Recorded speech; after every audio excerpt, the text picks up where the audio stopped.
ముళ్ళమూరు గ్రామం. నేను గతంలో 2005 నుంచి 13 వరకు దాదాపు అంటే 4 టర్ములు పార్టీ అధ్యక్షుడిగా, మండల పార్టీ అధ్యక్షుడిగా చేశాను. తర్వాత మళ్ళీ 2017 నుంచి 23 వరకు 3 టర్ములు అంటే దాదాపు 14 సంవత్సరాలు ఒక మండల పార్టీ అధ్యక్షుడిగా చేశాను. ఇంత చేసినా కూడా నేను ఏ రోజు నాకు ఇంత సీనియారిటీ ఉంది, నేను ఇంత అంత తోపు నేను ఏ రోజు ఏ నాయకుడి పంచం చేరి భజన చేసి నేను ఏ రోజు కూడా జిల్లా స్థాయికి పోదాము, రాష్ట్ర స్థాయికి పోదామని నేను ఊహించలే. పార్టీ అంటే పార్టీ. నేను చంద్రబాబు నాయుడు విజన్కి వీరాభిమాని, ఎన్టీఆర్ అంటే అభిమానం. అంత క్రమశిక్షణగా పార్టీ అంటే ఒక చెవి కోసుకునే అంటే పార్టీ అంటే పార్టీ అంతే. ఏది చెప్పినా ఎవరు వ్యతిరేకించినా ఆయన ఉంటే డెవలప్మెంట్ అవుద్ది, ఊరు అవుద్ది, గ్రామం అవుద్ది, స్టేటు డెవలప్ అవుద్ది అనే ఒక ఇదితో నేను అందరికీ అదే చెప్పాను. అలా ఆయన విజన్తో నేను కొన్ని నా గ్రామానికి నేను కొన్ని చేయాలనుకున్నాను, పట్టుబట్టాను, పట్టుదలగా చేశాను. 2014-19 మధ్యలో పార్టీ సహకరించింది, నియోజకవర్గానికి సంబంధించిన నాయకులు సహకరించారు. మా ఊరికి కావాల్సిన వనరులను నేను సమకూర్చాను. నేను సంపాదించానా లేదనేది తర్వాత. నేనెప్పుడు నా ఆత్మసాక్షి ప్రకారమే పనిచేశాను. నేను సంపాదించానా లేదా అనేది కాదు. కానీ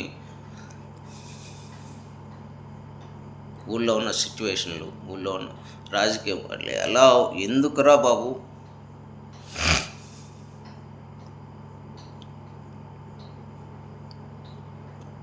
ఊరికి చేసిన ఉపకారం కంటే శవానికి చేసిన సింగారంతో సమానం అని నాకు అర్థమైంది.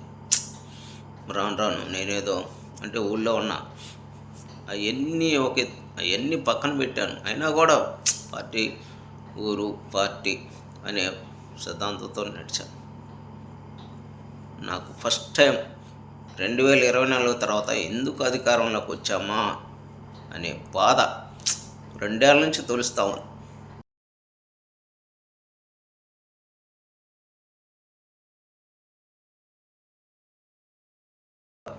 19-24 మధ్యలో నా బిల్లులు అయిపోయినా నేను ఏ రాజకీయ వైసీపీ నాయకుడి కాడికి లాలిచ్చిపడి పోళ్ళ జారిగల పళ్ళ స్థానిక సంస్థలో నిలబడ్డాను.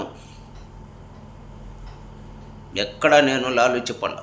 అలాంటిది 2024 తర్వాత నా ఆగిపోయిన బిల్లులకి తిరుగుతుంటే నా చెప్పుతోనే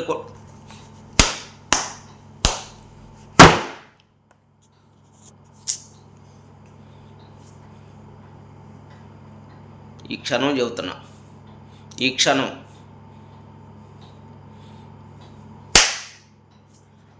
తెలుగుదేశం పార్టీకి, పార్టీ సభ్యత్వానికి